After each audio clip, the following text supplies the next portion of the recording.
Aitah in My Relationship? TLDR, my BF and I have been arguing almost daily over the stupidest. He yells and swears at me, says I am overly emotional and try to pick fights with him, and I just want to know if it is true, and if so, how can I fix it? Please brace yourselves, because this has been the most chaotic experience of my life, and if I am the problem, then I need to do something about it. Strap in, folks. My current BF and I have been together for 3 months and it's been a show. I have a horrendous memory from apparently a lot of trauma, and from his psychoanalysis, it's a suppression trauma response type deal. But when we argue, he uses my forgetful to validate his points because I can't remember anything. That sounds like it would be nice, but it just makes me feel stupid. How we've gotten together was under some weird circumstances and honestly a stupid decision on my part. This led to acting out in a way that made me shameful actions and were majorly out of character. I have a track record of taking in strays, so to speak, usually out of loyalty to a partner or just out of my moral obligations. My parents have seen every up, down, and turn around of my relationship, and I know they don't want me sad, hurt, heartbroken, or in a financial situation, because this has happened before. Years ago, but it's still etched into their memory that they still use it against me as a reason why I shouldn't do certain things or involve myself too deeply into others. I've been a pushover and people pleaser for most of my life, and they're just cautious because I have been taken advantage of before. That was like 3 years ago. My mom has always called me codependent because when I form a connection that's deep, even with friends, she thinks I'm too invested, even though I've lived alone and been single for well over 1.5 years. It was nice to have someone back in my space. The day we met, my BF moved in. Like literally, we partied over the weekend and he never left.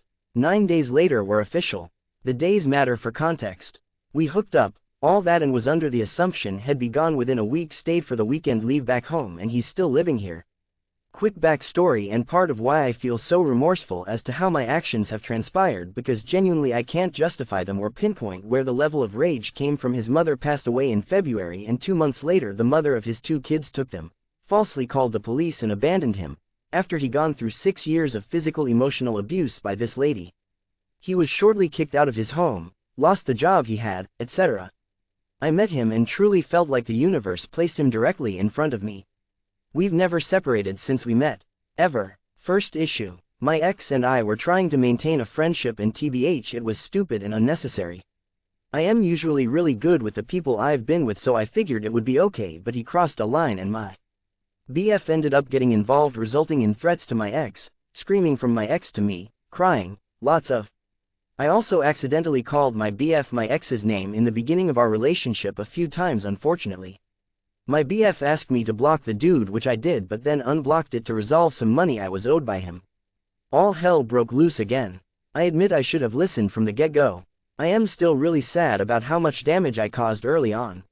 Second issue. I am friendly and was single. I talked to about 10 dudes from Hinge and Bumble from end of April of people, prior to meeting him, for a couple of weeks. I sent a Scandi photo now and then, some charged convos with no physical contact with any of them. Stopped fully communicating with them when my BF and I got official.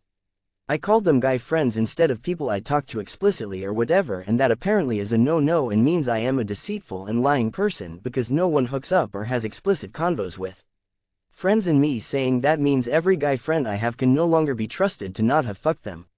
At some point my BF randomly got the urge to go through my messages and saw that I talked to these people prior to meeting him.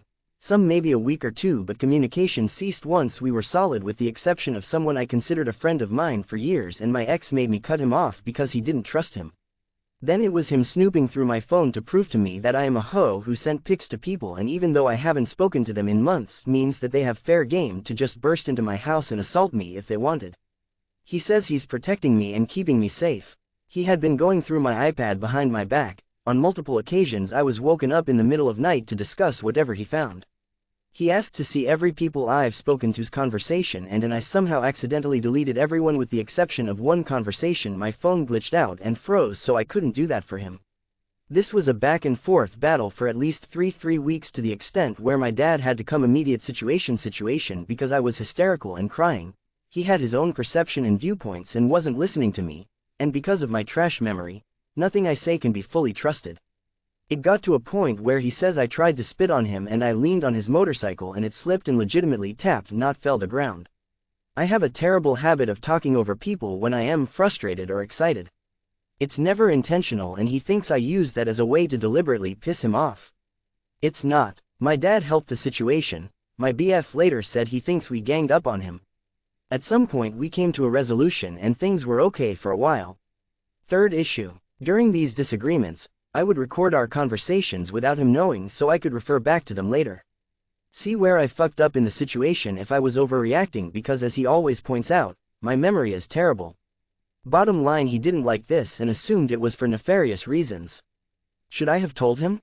Probably, but it was just a reaction I had to all these fights to make sure I am not the crazy person. But that's why I am here. I am trying to figure out if I am the problem. Fourth issue. Tone versus temper. After the smoke dies down, we're doing solid for a decent chunk of weeks until we were walking back from the store and it was hot outside and I that we go different the direction he was walking in. I explained that the direction I was going was just a little bit faster, but I was okay with walking the direction he wanted. He said my suggestion was stupid and that he never asked me to explain anything and I was going on just to piss him off. I apologized and we walked in a silence for a bit. I told him that his energy seemed bothered and his tone was just one of agitation when it was a simple suggestion to walk a different way. He also asked me about the voice recordings and when I listened to them, and I misspoke and said the same day when I didn't actually listen to them that day. When we got back to the apartment, he asked me to repeat what I said, and I corrected myself and said something else, and from there Armageddon struck. Sparring all the details, I am crying, pacing, just in a disposition that I've never seen in myself. On this type of person who needs to remove themselves from a situation before I act crazy and want to calm down, and apparently me pacing around getting up and down and just acting erratic, I got so fed up with being talked down to about a fucking trail distance and me misspeaking about the date, listened to our arguments, that I left and went to the bar next door. Called my friend who was supposed to be going on a trip with that next day, and she came over. We talked, my BF was calling, and I told him where I was. He called me a drunk. He arrives at the bar is very calm and comparizo. And to my friend, I swear to God, I am full on dissociated at this point because I am just watching things happen without processing anything. My BF asked me to leave with him and I just stood frozen, and the person I was with decided to make a scene. I should have stopped her. Like I said, I wasn't fully present. At some point we end up at my place. He and I are still tense, but I am not even speaking at this point. My friend came to my aid and screamed that my BF raped her, which I sincerely don't think was true, but she has her own twisted history with him. All of this boils to a point where she's throwing his stuff off of the balcony. I am stunned. Watching this happen, very meekly tell her it seemed excessive, to which she handed me a shirt and jacket and said to toss it to feel better. I regret to inform you that I did actually throw those items off of the balcony. All of this transpired into him crawling my parents, my mom arriving, handing him a suitcase, and we packed his stuff in the suitcase and he left for the night. Come the next morning, he and I are going out at 7 a.m. about how I did him dirty, which I can't say wasn't the case, but the conversation went way left field as a result of my friend. I put friend in quotations because after all of this stuff she went on the trip we planned together, didn't tell me, and I found out on Instagram. My boyfriend says that she's happy that she showed her true colors and he proved she was toxic. Which is true, but also make me wonder what this would be had he not be in my life at all, and maybe I'd still have a friendship with someone who has not once done me wrong until this. Basically I apologize, call him an Uber so he can come back, and he's been back since then. He likes to use how we fucked him over as leverage when we fight, and how the least I can do is respect him and let him stay because he wants to help me. He didn't deserve the level of aggression and abusive behaviors the night before, and I will forever feel terrible about it, especially because he likes to obviously use it as a defense when we argue. Although I think he realizes now that I was not intending for it to go that way. Fifth issue. Overtalking. Like I said previously, I have a terrible habit of talking over people. It's never intentional, but it does happen quite often. I have noticed it tends to come up when people are being hypocritical of meme actions, or when I need to correct someone's point if they have misinformation. But this drives my BF crazy and he will get so bothered that it explodes. He likes to talk louder, and whenever we argue, he has a certain tone to his voice that's of a parent. It makes sense because he's a dad. I am extremely sensitive towards tone changes when people are upset because my father would regularly do that when we were getting arguments. I told him this, and now he likes to say that because of my daddy issues that I should try to my responses and feelings onto him that is trying to hurt me, while he is saying this in an aggressive tone. That my inability to have someone correct me or give me criticism or tell me anything is something that I have learned from my upbringing and need to nip that in the bud because it's affecting our relationship. That I get defensive when he's just trying to talk to me. But he never realizes how he sounds when he's trying to do those things. He loves to say it doesn't matter how things are said, just what it said, and I think that's... There are ways to be polite in the moment and not call my questions retarded, when all I do is try to show interest. Whenever I apologize, he says and I apologize for everything too, and it's not sincere. I am sincere when I say sorry, even if I am apologizing to the corner of a table I bumped into. It got to the point that where he said he hated my guts because I hung up the phone on him while he was cursing me out for not listening. In the instances that we argued, I've told him on multiple occasions if he does not want to do this, he has the freedom to leave. I am not holding him hostage. I personally think it's convenient because he has a place to stay, but he swears up and down that he has been trying to be patient with me. Conclusion: I am always the problem, and genuinely I am starting to think that's the case, that I am genuinely the one who is trying to stir the pot when all I really want is peace.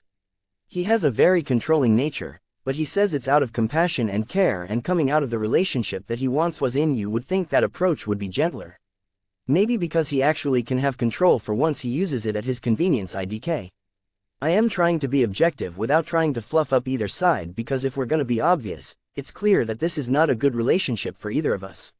I've been in long-term committed relationships that I've never had this level of drama, but I am also a huge believer in people being mirrors, and people being brought together for spiritual reasons, and with the exception of these arguments, we work really well together. But it just seems like there's so much built-up resentment. I don't know. All I know is I am never trying to intentionally piss him off when we do fight. I am very sarcastic, but not in a way that's insulting. While he calls me calls me out of my name, I just give him very short responses that apparently just set him off. Like, I said, if I speak when he speaks, no matter if it's to myself, it's a problem.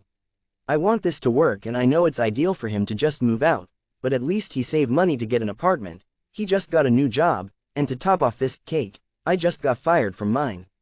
Please tell me what I can do to be better in this situation. The last that I ever wanted it's do when I brought him into my place was to hurt him or have him feel like he did in his last relationship. And I've never been triggered to the point where I have in this relationship. My mom said that I never know why his ex left him, but I can confirm that his ex is a psychopath, and I do believe everything that he has told me has happened to him. But why am I having my buttons pressed so intensely that I also feel rage when I am misunderstood now? It's because this relationship started off stupid and we've tried our best to make it work. Or I really am the sole reason why all of my relationships have fallen apart.